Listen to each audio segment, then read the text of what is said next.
inshuti zasonjera, niba warigeze kumva abantu bavuga ngo Binance, cryptocurrency, Bitcoin, USDT, iyi video ni iyawe. Niba warabuze aho wumva ibyo bintu cyangwa se warabibuze amakuru, icara hamwe tera gatebe nkubwira ibijyanye na Binance, icyo aricyo ndetse n'ibyo ari byo byose ugiye kubimenya muri iyi video. Uyu munsi rero ngiye kukwereka icyo Binance, icyo aricyo, uko watangira kuyikoresha uri mu Rwanda, nuko wakwirinda guhomba cyangwa abasikama. Niba uri mushya muri crypto, komeza urebe kugeza ku musozo.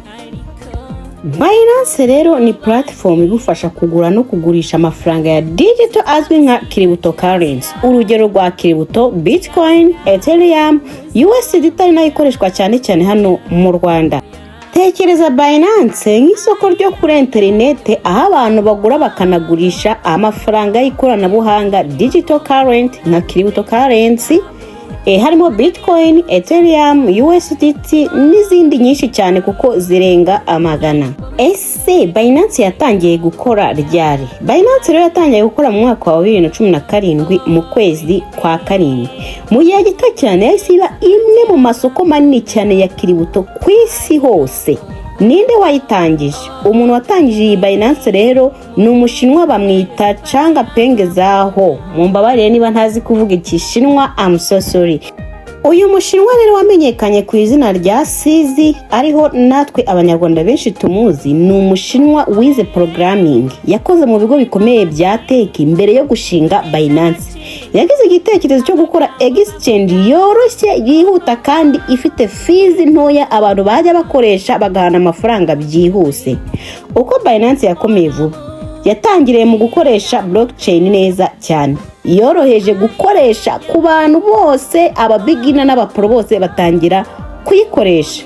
Yateye imbere kubera trading nyinshi, P2P system ikora neza na security ikomeye, aho kugira ngo bakwibe rwose ari uko nawe uba wabigizemo uruhari.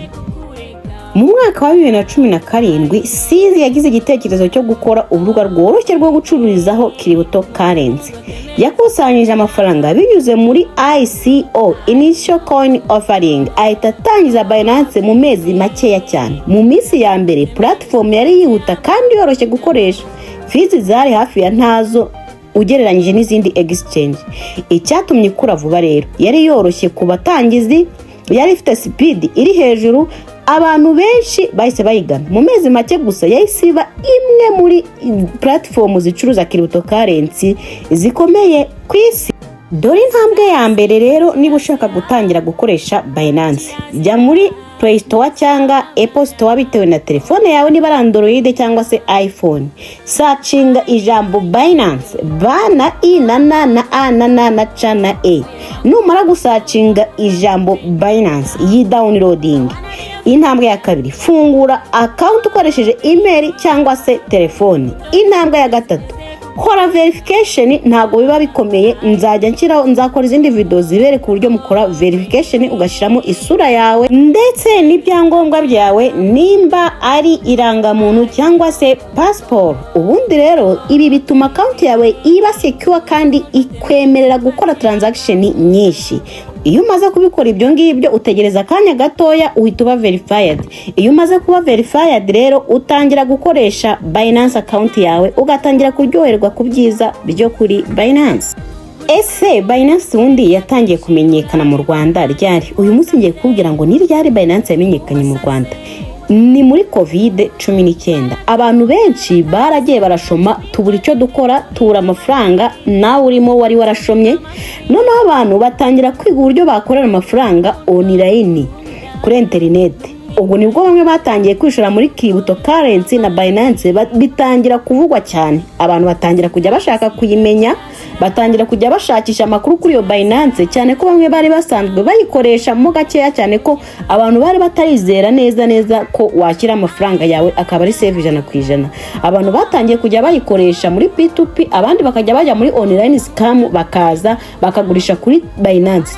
ndetse bamwe batangiye bajya banayitiranya nkaho ari scam bitewe nuko yajyaga kuri P2P akagura USDT cyangwa se izindi cryptocurrency akazijyana muri scam zimwe zibeshya abantu ngo ndaguha inyungu ngo ngugura jye ushyiraho wenda amadolari 100 ubona inyungu wenda y'amadolari 10 ya buri munsi bakakureshya mukajyamo muri benshi bamara kuguza amafaranga bagahita bafunga systeme bakagenda ubwo umuntu wibwe akagenda avuga ngo ngewe naburiye amafaranga yanjye kuri Binance ariko mu by'ukuri yagiye agura amafaranga yiwe barayamuharangije we ayashora handi hana arayabura ahubwo kubera ko yifashije Binance ashaka uburyo exchange amanyarwanda n'amakiributo agahita atangira avuga uti ngiye amafaranga yanjye nayaburiye kuri Binance abantu bamwe na bamwe mu Rwanda rero twari tutabisobanukiwe nanjye naburiye amafaranga nijundika Binance rwose mvuga ni Binance ntabwo ari platform nziza yenyibye amafaranga ariko nyamara nyuma naje gusanga ko nari nibeshye.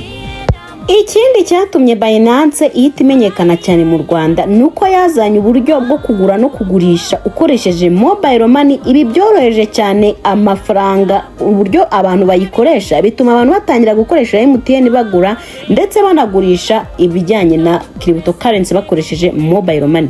Ubundi buryo yatumye imenyekana mu Rwanda ni social media, YouTube, WhatsApp, Telegram. Abantu batangiye kwigishanya uko bakoresha Binance nkuko ubu ndi kubibigisha. Ibindi ni urubyiruko rwinshi rwinjiye muri kiributo. Abantu batangiye gukora trading binyuze muri Binance, abandi bakora P2P ndetse bigishanya uburyo bari kubikoresha bituma abantu benshi bagenda bamenya Binance. Mu ncamake Binance yatangiye ku isi muri 2017 ariko mu Rwanda twayimenye 2020 nibwo yatangiye kumenyekana mu Rwanda cyane abantu bakoraga ama transaction ukabona bari gupostinga ngo ngiye ngo naguriye kuri Binance ngo nagurishije kuri Binance. Gusa muri icyo gihe abacuruzi bakoreshaga kuri Binance b'abanyarwanda bari bake wasangaga poste zihari ari z'abanyamahanga. Dore uburyo abantu bari mu Rwanda rero bashyira amafaranga kuri Binance. Icyambere ni ukugura USDT ukoresheje P2P. Ahangaha ni ukugura ifaranga ry'ikoranabuhanga bita USDT. Izi ni cryptocurrency ukoresheje mobile money. Uko bikorwa jya kuri P2P muri Binance uhitemo buy. Hitamo umuntu ufite review nziza kandi nawe ubona wizeye. Ubaye umuzi byaba ari byiza kurushaho. Nurangiza ukore order. Nurangiza ohereza amafaranga kuri mobile money. Umaking sure ko amazina yiwe ahura ndetse ikindi kandi urebe ko review yiwe niba nta busikamo avugwaho. We yamaze kubona amafaranga ahita kuririzingira. Iyo atinze kubikora ufata screenshot ugashyira muri system ukapiringa Binance ikayakwihera ariko ahangaho bisaba kanya. Ariyo mpamvu uba ugomba kumekinga sho ko umuntu uguri ari online cyangwa se ukamuhamagara akaririzinga. Icyitonderwa ntuzohereza amafaranga utarakanda buy.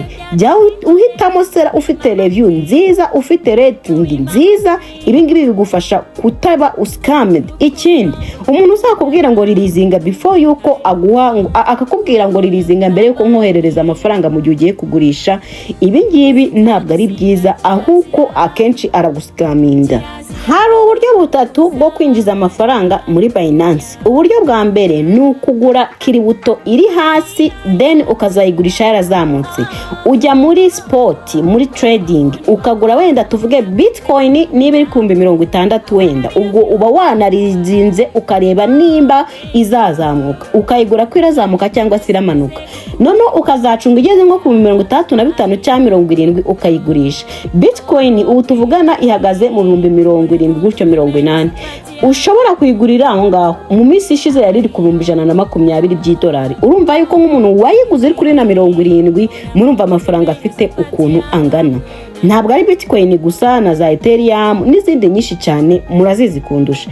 Uburyo bwa kabiri ni P2P trading. Ugura USDT ku giciro gito ukazigurisha hejuru. Ariko ubu buryo pay attention.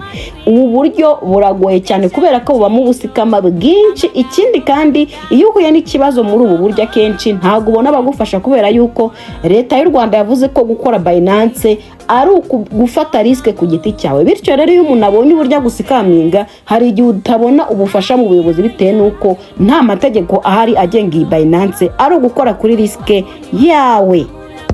Ubundi buryo twavuga hano usibye ko abantu badakunda kubukoresha ni uburyo bwitwa ani. Ni ahantu ugenda ugasevinga amakiributo currency yawe, wenda bakavuga ngo batanga 10% cyangwa se 20. Ubundi rero hazashira nk'igihe cy'ukwezi cyangwa se amezi 6 bitewe n'ibyo wahisemo. Iza ani zawe ni warashizemo 100 byari 10%, hashira ukwezi cyangwa se amezi 3 babiterwa n'uburyo wahisemo. Ya mafaranga ubwo niba ari 100 arabijana na 10. Ubwo buryo nabwo abantu bakunda kubukoresha, ariko ntabwo mbubasabiye kubera ko ntabwo nigeze mbukoresha, ariko ngiye nagerageje kubukoresha narahombye, wenda nshaka kwanjye narabikoze nabi. Twakomeje. Binance rero nkuko mubizi abantu bamwe na bamwe batandukanye, Binance ikunda kugira risk cyane, aho umuntu ashobora guhomba akanahomba buri kimwe cyose yakoreye, ugasubira ku isuka nyamaroro maze gutera imbere, cyangwa se warugurishije ibintu byawe cyangwa warufasha amafaranga yawe uyashoye muri Binance. Dore uburyo wakwirinda guhomba. Tugiye gutangira ku muntu usanzwe. Mbere na mbere niba ugiye kugura cyangwa se kugurisha, itondere umuntu ugurishaho kubera ko hari abantu babasikama rwose, ushobora kuba wamugurira akaba yagusikaminga cyangwa umugurishije. Ubundi buryo bwa kabiri, ntushora amafaranga yose ufite, shora dukeya. Niba uri muri trading, banza ubyige neza mbere yuko utangira Binance. Banza uyige, numara kuyiga uzabone uyikore. Ikindi, ntugakoreshe future trading utabyumva neza, utarabyumva. Future trading yasubije abantu benshi nzi kwisuka, rero irinde uburyo bwa future trading. Ikindi kandi, mu gihe umuntu akohereje amafaranga kuri Binance, injira muri konti yawe ubanze verifying 100% niba ayo mafaranga wayarisivinze. Ikindi kandi urebe niba amazina y'uwo muntu ahura. Ikibazo abantu mukunda kwibaza muri benshi, ese Binance yemewe n'amategeko mu Rwanda? Ikintu cyambere ukwiye kumenya, gukoresha Binance si icyaha. Abantu mu Rwanda bemerewe kugura no kugurisha kiributo nka Bitcoin ni USDT. Nta tegeko ribuza umuntu ku giti cye gukoresha Binance muri trading, kugura kiributo currency n'ibindi nk'ibyo. Ariko bivuze ko ushobora kuyikoresha ariko kubw'uruhare rwawe, at your own risk. Wifatira risk mu gihe ugiriye ikibazo kuri Binance. Nta tegeko rizakurengera bitewe nuko icyambere leta yacu y'u Rwanda ntikontorora Binance, ntabwo izajya kugenzura ngo irebe niba koko ibyo uri kuvuga ari ukuri. Ariyo mpamvu abantu bamwe na bamwe bagiye bahomberamo cyane amafaranga menshi bitewe nuko Binance itagenzurwa na leta yacu y'u Rwanda. Ariko nanone ntabwo iragenzurwa neza n'amategeko. Banki nkuru y'u Rwanda beneri yigeze kuburira abantu bakora kiributo, uyikora abikore ku nshingano ze ku giti cyawe, utazaza kuvuga ngo nashoye amafaranga hana none ngo narahombye ngo nimumfashe ngo niki niki. Ikindi, kiributo ntabwo ari amafaranga yemewe, ntabwo ari rego tenda, ntabwo yemewe gukoreshwa nko kwishyura ibintu mu gihugu cyangwa se kubigura no kubigurisha. Nta nubwo yemewe kwishyura umucuruzi muri kiributo currency. Amategeko ari gutegurwa. 2026 bavuze ko hari igihe leta y'u Rwanda iri gukora amategeko agenga kiributo. Muri 2026 hashobora kuzashyirwaho draft law igamije kurinda abakoresha, gushyiraho amategeko asobanutse. Ibi bikaba byazafasha abantu benshi bakora Binance n'abayikoresha, bitewe nuko bamwe mu bayikoresha rwose bifuza ko leta yabafasha, yashaka igashyiraho imisoro ariko ikabaha nabo itegeko ribagenga kugira ngo bayikore batuje kandi birinde cyane ubusikama.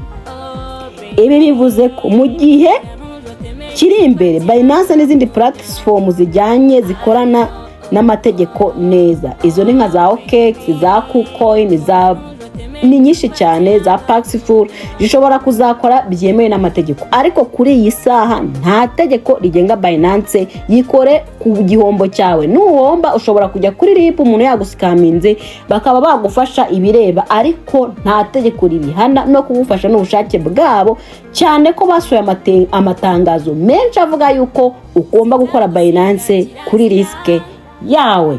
Murakoze rero, tuzakomeza mbereke n'ibindi bintu byinshi cyane muri Binance. Niba iki kiganiro kigufashije, kanda like na subscribe, unagisharinga abandi bantu bamenye ibijyanye na Binance no gukoresha ifaranga ry'ikoranabuhanga. Yari Sonje n'umukobwa wanyu. Thank you.